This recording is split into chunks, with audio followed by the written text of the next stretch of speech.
Hola, hola, bendiciones en este día jueves eucarístico, jueves ya 8 de junio del año 2023, dentro de esta semana novena del tiempo ordinario y meditando o continuando esta reflexión sobre el capítulo 12 del Evangelio según San Marcos.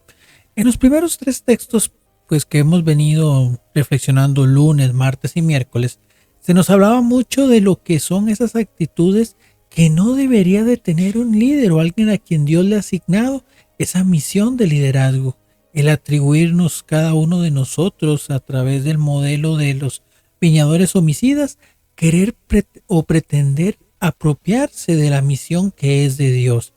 Es cierto, somos llamados, se nos ha dado un puesto, se nos ha hecho una invitación a servir, pero eso no es bajo ninguna circunstancia un impulso o debe ser un motivo para yo asumir que esto me pertenece, que esta obra es mía, sino que más bien soy servidor desde la llamada que Dios me ha hecho.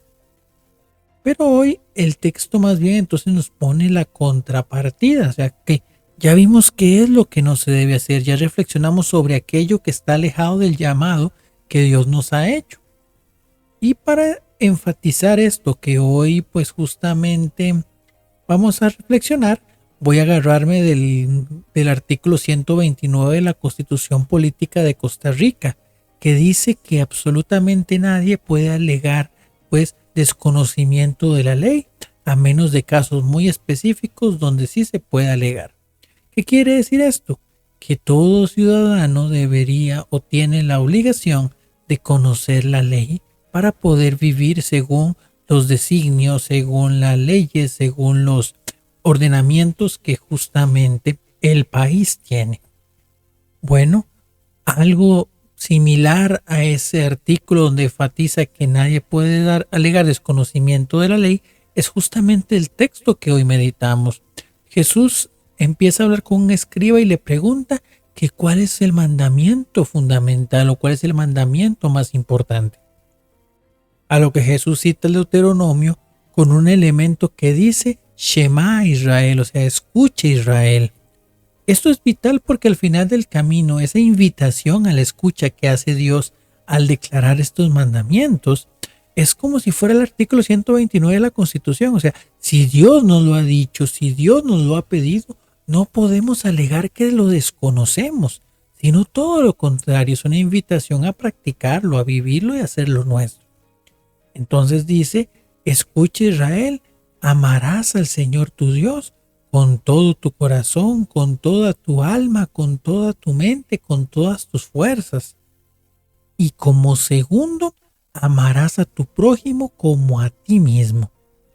Y dice que esos dos mandamientos se vuelven más grandes y más importantes que incluso la entrega de holocaustos y sacrificios. Entonces, justamente ante la situación que enfrentaban muchísimos servidores o personas con liderazgo dentro del pueblo de Israel, entonces ante tanta duda y tantas tal vez pues servicios torcidos, el Señor nos devuelve a la esencia que es justamente el amor.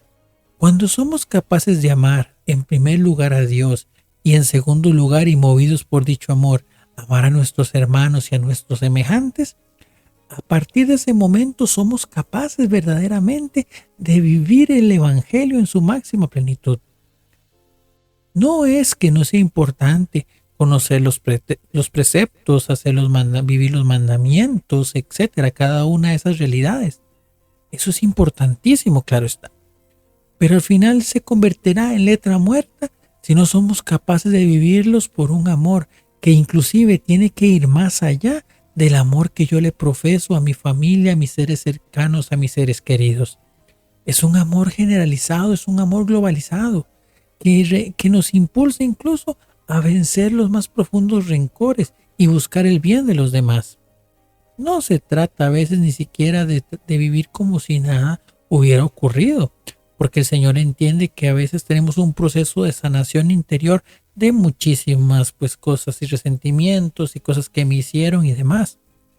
Pero sí es vital en la vida del cristiano el dejar atrás justamente esas situaciones de rencor y empezar a reconstruir la vida con una llamada con una llamada más fuerte a vivir justamente el principio fundamental del Evangelio.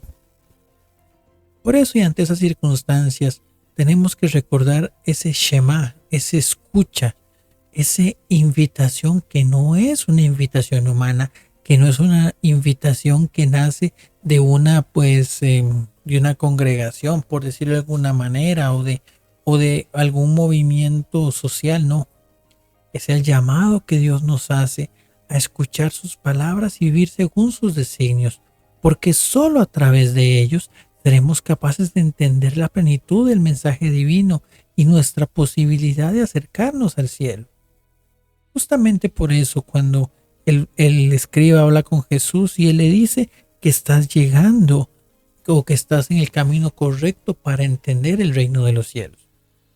Por eso en este día que el Señor nos regala, pidámosle a Él la fidelidad de mantenernos firmes en el mensaje, de no dejarnos corromper por muchísimas circunstancias que a veces enfrentamos y que pues bueno, a veces nos hacen o perder la perspectiva o perder la fe o perder el entusiasmo en la gracia santificante de Dios.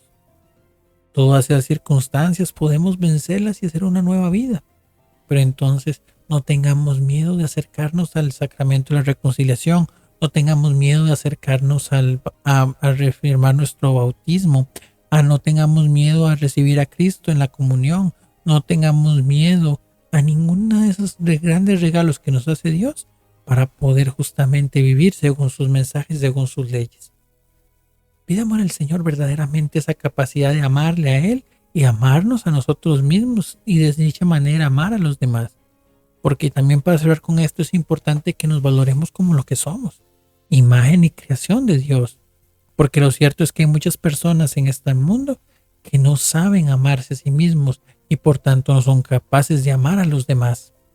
Que podamos valorar también el gran don y precioso que somos cada uno de nosotros y conforme a ello seguir distribuyendo en todos el maravilloso don del Espíritu de Dios. Bendiciones.